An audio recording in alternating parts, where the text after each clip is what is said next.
स्नान पूर्णिमा भक्त भगवान महामिलन यही अपूर्व दृश्य प्रत्येक वर्ष को थे देखा मिलता है।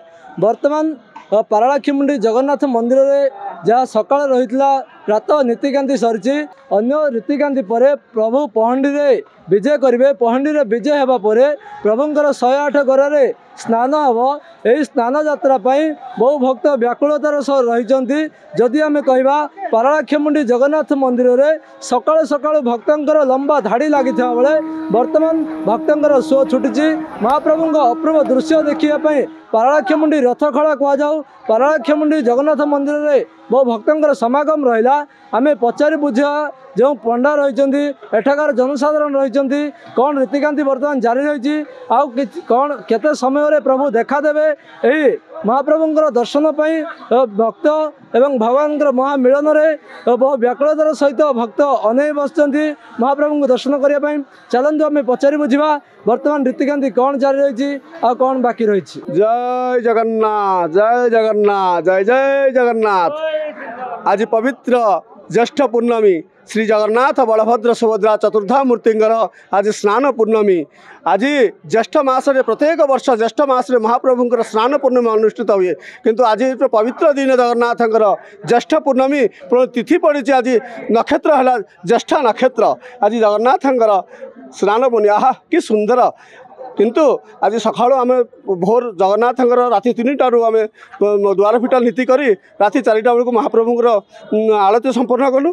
तापर आस्ते आस्ते जगन्नाथ संपूर्ण नीति सारी बर्तमान सका 7टा सेनापटा लगिगला। सेनापटा संस्कार है। सेनापटा संस्कार पर महाप्रभु सेनापटा लगी बर्तमान नीति चली अच्छी किंतु 11टा बेलू आम पहंडी करके डेरी होगा जेहेतु 11टा बेलू आम पहंडी करूँ। पहंडी करके 12टा घंटे सुधा आम महाप्रभुंर स्नान अनुष्ठित करूँ। दिन 2टा 3टा बेलू आम महाप्रभु गणेश वेश अनुष्ठित हम। जय जगन्नाथ जय जगन्नाथ। कौन कहे बर्तमान रीतिकांति कौन जारी रही भक्त भगवान महामिलन अपूर्व दृश्य देखापी भक्त व्याकुलता रही।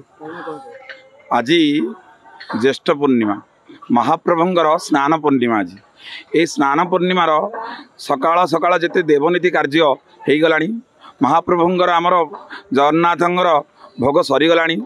महाप्रभु भोग खाई सारे से वर्तमान स्नान यात्रार प्रथम पर्व आमर सेनापटा लगी सरला। वर्तमान पहंडी कार्य किछि समय पर आरंभ हो।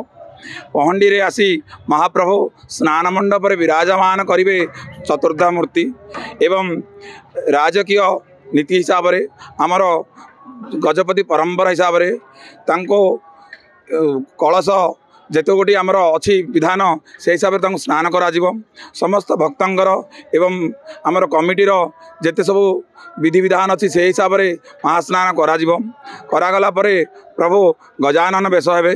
गजानन बेश है से रात्र को जिते फेरवे प्रभु आज ज्वर हो जाइथिबो प्रभु को तेणुक से आज अणसर घर रे कि अणसर घर रहिला परे प्रभु बाहरिवे श्री गुंडीचा यात्रा पाई। श्री गुंडीचा यात्रा आसिले प्रभु समस्त को दर्शन देवे। से ही दर्शन रे आमर भक्त और भगवान एकाकार हेबे। से ही जगन्नाथंकर पवित्र दिन को आमे अपेक्षा। आज यही दिन रे यही महास्नान रे सबु देवा देवी जेते सबु अछंती समस्त आसंती प्रभुंर रेणु टिके पाइबा पई पवित्र जल टिके पाइबा पई ए महास्नान रो टिके बारिधारा पाइबा पई जगन्नाथंक पई आज समस्त व्याकुल। जहाँ आम आलोचना करुले बर्तमान प्रातः रीतिकांति सरी महाप्रभु पहंडी प्रस्तुत होती। महाप्रभुंर आज टिके विलंब रही। विलंब रहिले भक्त भगवान बहु मिलन रही। आउ किछि समय पर भगवान पहंडी एवं स्नान यात्रा गजपति हेमंत प्रधान खबर ओडिशा।